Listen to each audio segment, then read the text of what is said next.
tonight is a regular at the Comedy Cellar right here in New York City. Please welcome a very funny man, Greg Giraldo.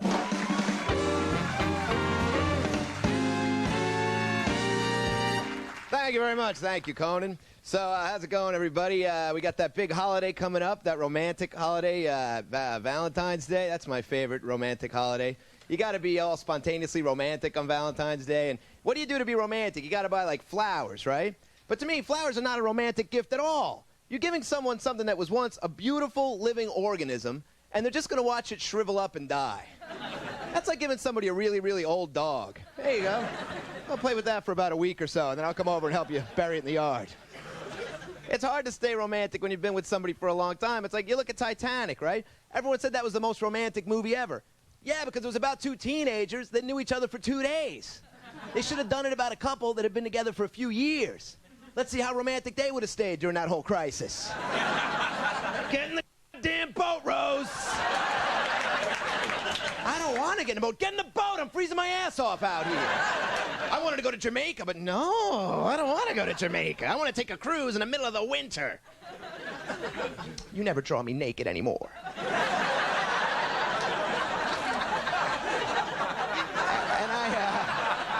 I got me one of them wives, you know?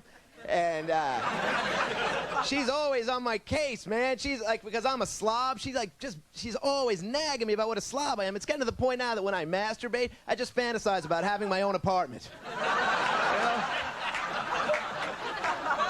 I used to think about Cindy Crawford. Now I think about leaving dishes in the sink overnight, you know, without a war. But she's all pregnant now, you know, which is cool. And pregnant women are so sensitive, though. She gets all hormonal, you know? Like, she was crying the other day, and she goes, "You're not going to be attracted to me anymore when I get all bloated and fat." Isn't that sad? Because I was like, honey, that's ridiculous. I'm always going to be attracted to you. I love you very much. You're going to be the mother of my children. And besides, it's not like I haven't nailed a fat girl before. I mean, I'm a heavy drinker, you know what I mean? And I've worked the road for years, so you do the math. I mean, I'm not bragging. But you can't really always tell people that you're having a baby, because I have a lot of friends that they can't even imagine having kids, you know? I told this friend of mine my wife's pregnant. He's like, "Oh, man, that sucks."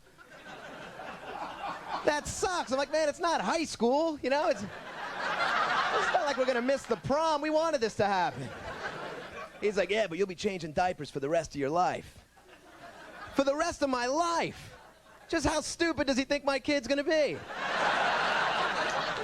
I mean, I'm not gonna be a pushy father, but if my kid's still dumping his pants in college, you know, I'm gonna draw the line. I'm wearing all black because I'm fat. And I believe this helps. We're getting fatter and fatter as a country. They say we're in the middle of an obesity epidemic. An epidemic? That's kind of a lofty way to describe being a nation of fat bastards, isn't it? An epidemic? Like we'll be telling our grandkids about it one day, the great obesity epidemic of the millennium? How'd you get through it, Grandpa? Oh, it was horrible, Johnny. There was cheesecake and Big Macs everywhere. There was more Taco Bells than you could shake a stick at. We couldn't even shake sticks. We were too fat and winded all the time for doing a stick shake. The food is too cheap. That's why we're getting fat. It's junk food everywhere, and the portions are enormous. You ever try to order one cheeseburger at McDonald's? It's impossible. You're like, "Hey, man, can I just get one cheeseburger?" Dude, 25 more cents, you get 30 of them. Come on. I'll pay for it if that's what it comes down to. That's why everybody I know is on these caveman diets now. They say if you eat like a caveman, you get skinny, right? All fat, all protein, no carbs. That's not going to work in the long run. The reason cavemen were skinny is because before they ate something, they had to chase it around for a week and kill it with a stick. If you had to track a pint of Haagen-Dazs across the tundra for 5 days before you killed it with a rock, yeah, that would work. We just have too much food, man. We have edible underwear as a sex toy. Edible underwear. Even when we're having sex, we can't stop eating. Put down the food, you're having sex. Is that not enough distraction? What has to be going on in your life to take your mind off of food? Oh, man, my house is on fire. Marshmallows. Hey, thank you all very much. Thanks a lot. Appreciate it. was great. Thank you very much. Greg Giraldo, everybody. We'll take a break. We'll be right back.